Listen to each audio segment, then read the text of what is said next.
G'day YouTube, warbles on a lot here, just on sundown, with another of the Mad Scientist videos, as you can see.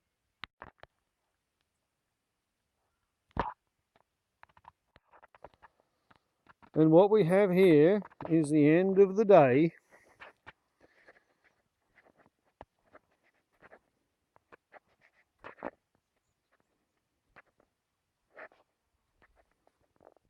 After the 12th batch run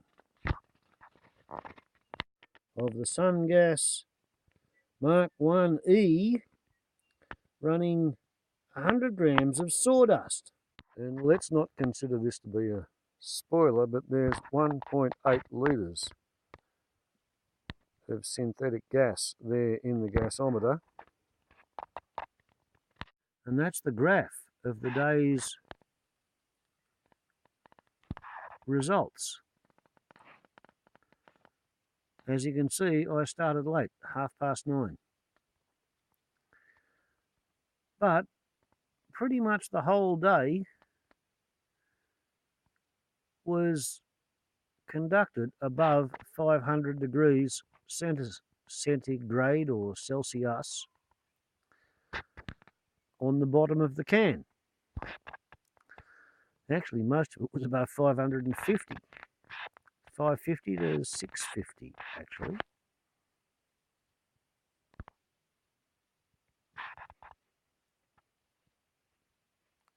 As you can see. And the point is that from 100 grams of sawdust, I actually made 4 litres of burnable gas. Because one of the really strange things about this was that at no time did the jam jar get white milky vapour. So I may perhaps have lost the first 10 minutes of burnable gas, because the very first sample that I tried to vent, it burned. The whole lot burned. All of it burned. In contradistinction to the radiata pine, in which the first half litre did not burn. And also in contradistinction to the 100-year-old red stringy bark, in which the first litre did not burn. So that's kind of sort of interesting that sawdust from white gum or Ranges Valley white stringy bark is actually pretty much equal to 100-year-old Ranges Valley stringy bark. 3.95 litres of burnable gas versus 4 litres of burnable gas. So the fresh sawdust is actually better than the 100-year-old hardwood. And so now we take to the sticky tape with scissors. We peel off the thermal insulation bandage. We spread the thermal insulation tea cozy, and we remove it from the gasification canister. We remove the jam jar and we measure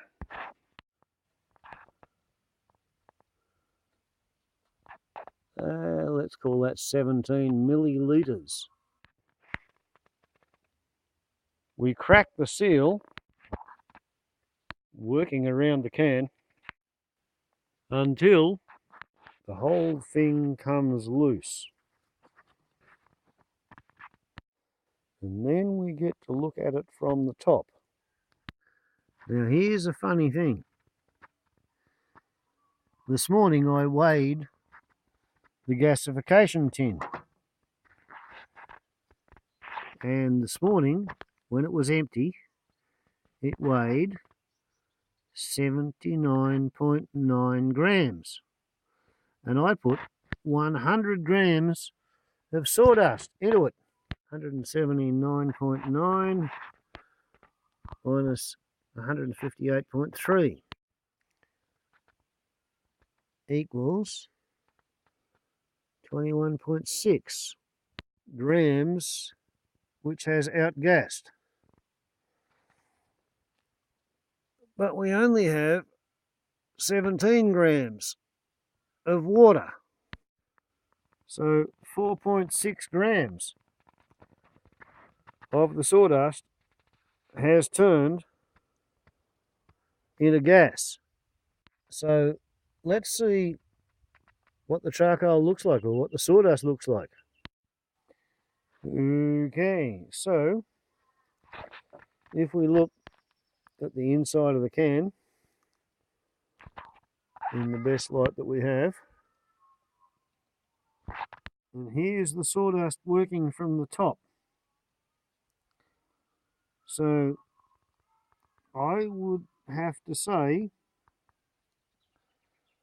that only perhaps 20% of that sawdust was carbonized, and yet I managed to make as much gas as I did yesterday with 100 grams of 100-year-old red stringy bark. And I think that's kind of fascinating.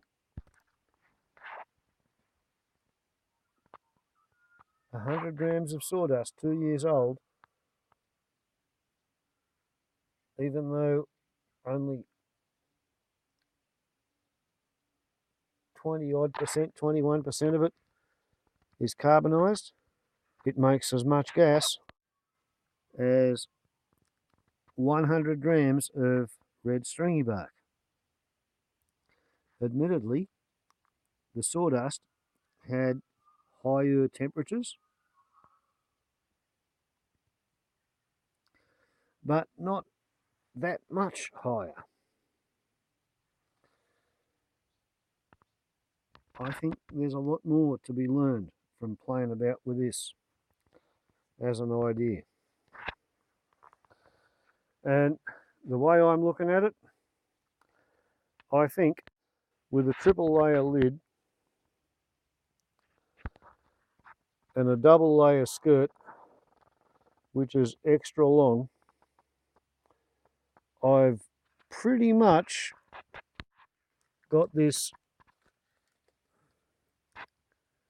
insulation of the canister business just about licked. I may be able to get another, I don't know, 5 to 20% efficiency out of squeezing that. However, I think there's a better way. What I have to do is get the heat from the outside of the bottom of the can into the middle of the can. I have to come up with a conductive radiative solution, and I'm pretty sure I've figured it out. And I think it's kind of interesting that there was nothing unburnable that I managed to catch from this experiment. So anyway, here's 1.85 litres out of a 4-litre run, production run, batch run for the day. And this is kind of what it looks like.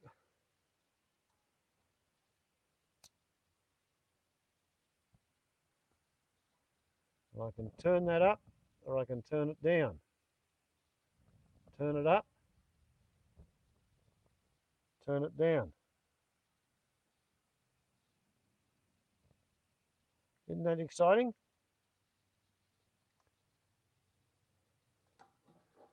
As a pilot model, as a proof of production, I'm pretty happy with that.